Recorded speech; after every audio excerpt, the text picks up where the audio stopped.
في فرق بين الفكره وتنفيذها، عشان بس يبقى الامور واضحه.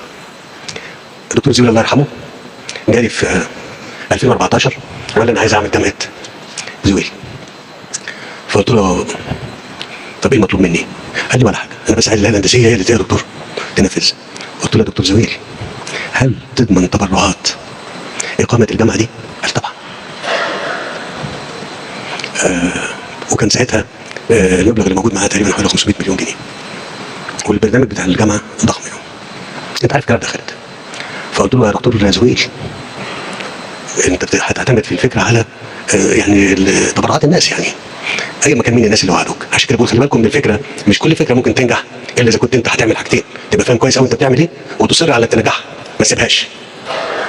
وبعدين لا قدر الله حصل اللي حصل خلاص، يبقى الهيئه الهندسيه تعمل ايه يا دكتور؟